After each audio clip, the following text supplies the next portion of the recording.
আসসালামু আলাইকুম। আমি পাপড়ি খন্দকার। কেমন আছেন সবাই? আশা করছি অনেক ভালো আছেন। আলহামদুলিল্লাহ আমি অনেক ভালো আছি। বাড়ির পিছনে এসেছি। ব্রাশ করতে করতেই বাড়ির পিছনটা এসেছি।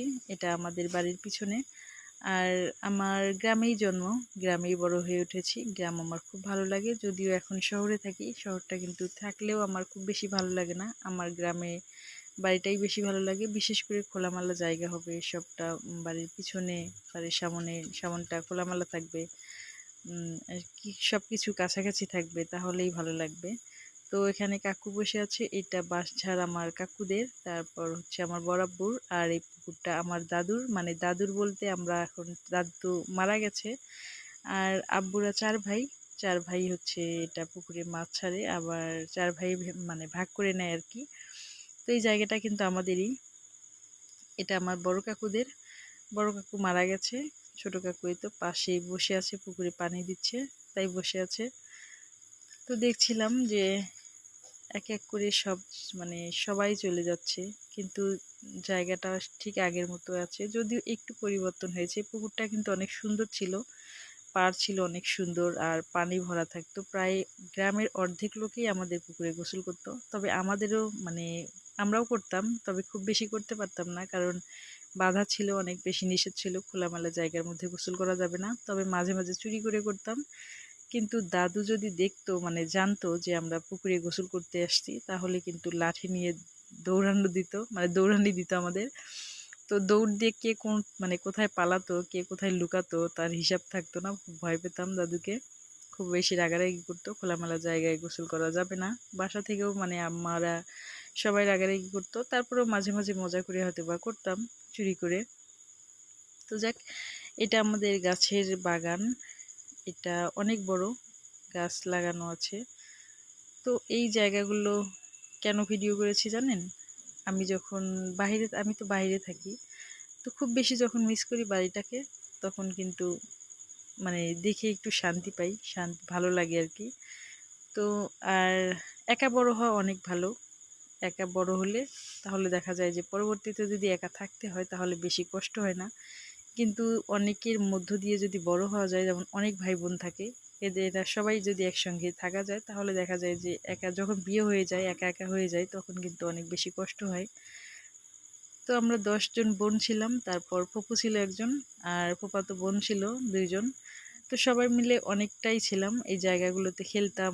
এটা অনেক বেশি স্মৃতিময় একটা জায়গাগুলো আর কি।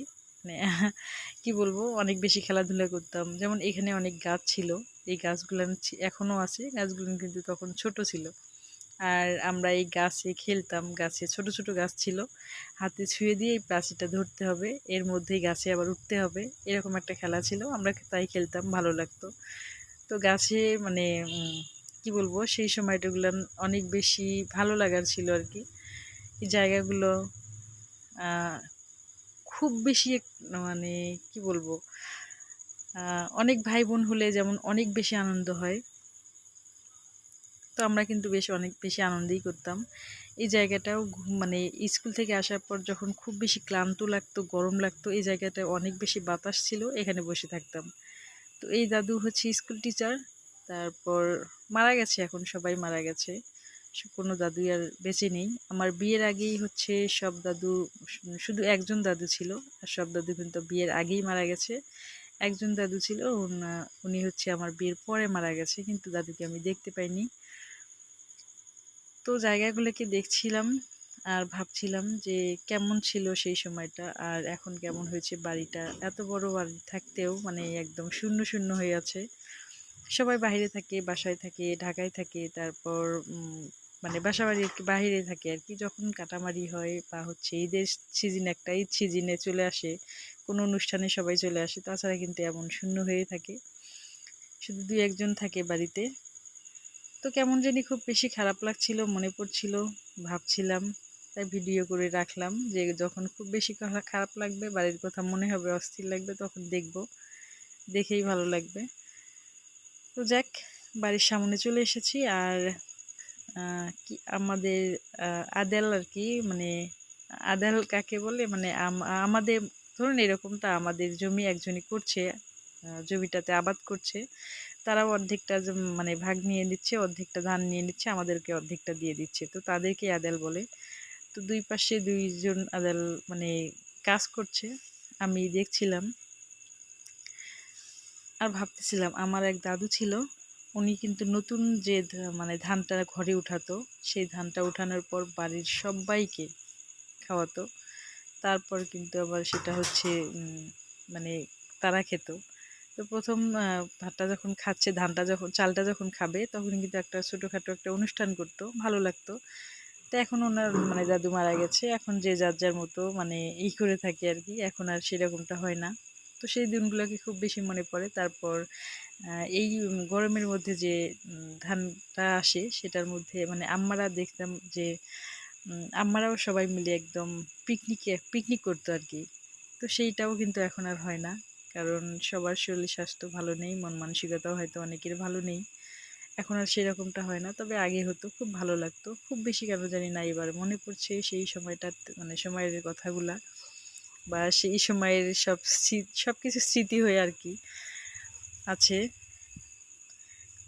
তো কথা বলতে বলতেই এনারা ধান সব মেশিনের মধ্যে দিয়েই সব ধান ঝুড়ে নিয়েছে। আর এই তো ধান ভাগ করছে, এই ধানটাকে আবার কিন্তু সমান সমান ভাগ করবে। ওনারা অর্ধেকটা নিয়ে নেবে। আগে তো হচ্ছে দোনের মধ্য দিয়ে ভাগ হতো, তো এখন তো ওটা নেই, অনেক ছোট। এখন শুধু গামলা দিয়ে ভাগ হয়েছে, মানে হয়ে করে নিয়েছে আর কি। তো এইভাবে দুইটা ভাগ করে নিয়েছে। আর ও ফাজলামি করে বলছি, মানে ও বলছিল, মেয়েটা বলছিল যে গ্রাম সম্পর্কে, চাচাতো বোন হয় আর কি, নিজের কেউ না, গ্রামের একটা সম্পর্ক থাকে ঠিক সেরকম। তো ও আমায় বলছিল যে কোনটা নেবে, তা আমি ফাজলামি করেই মানে উত্তর দিচ্ছিলাম যে যেটাতে বেশি আছে সেটা দিয়ে দে। তো খুব মজাই করছিলাম আর কি, হাসাহাসি করছিলাম। তো ধান ভাগ হয়ে গেছে, এখন ওনারা বস্তা করে আমাদের ঘরে পৌঁছাই দিবে, ঘরে রেখে আসবে আর কি। ভয়েসটা দিতে গিয়ে কিছু একটা শব্দ শুনতে পাচ্ছি, প্রথমে বুঝতে পারিনি, পরে বুঝতে পারছি, কিন্তু তখন কিছু আর করার ছিল না। আপনারা কিছু মনে করবেন না প্লিজ। আমি বাড়ির গাছের আম অনেক দিন পরে খেলাম, মানে এবার এসেছি। ধান তো এসেছে, আমও এসেছে, অনেক দিন পর গাছের আম খেয়েছি। তো মাশাল্লাহ, এবার গত কয়েক বছর থেকে তো আমের মধ্যে পোকা হচ্ছে। তো মাশাল্লাহ, এবার আমের মধ্যে পোকা একদমই কম। অনেক আম খেয়েছি, যদিও পাকা আম খেতে পারি না, কাঁচা আমই খাই। তারপর খেয়েছি, আলহামদুলিল্লাহ, ভালো ছিল। আমার শ্বশুর বাড়িতে কিন্তু অনেক বেশি আম হয়, আর অনেক ভালো মানে সুন্দর সুন্দর আম হয়, অনেক বেশি রসালো মিষ্টি আম হয়। কিন্তু ওই তো বললাম, আমি খুব বেশি আম খেতে পারি না, পাকা আম, কাঁচা আমে খেয়ে থাকি। তারপর আগে এই তো ফ্যানের বাতাসে ধান উড়াই নিচ্ছে, মানে ধান থেকে ধানের চিটা বলে আর কি, যেটার মধ্যে চাল থাকে না, সেটা এরকম আলাদা করে নিচ্ছে আর কি। তো আগে কিন্তু এটা বাতাসের মধ্যে এমনিতেই ফ্যান ছাড়া বাতাসে উড়াই দিত, তো সেটা এখন তো এলোমেলো বাতাস, আর সেরকম করে এখন আর উড়াতে কেউ চায় না, ফ্যান দিয়ে ধান উড়াই নেয়।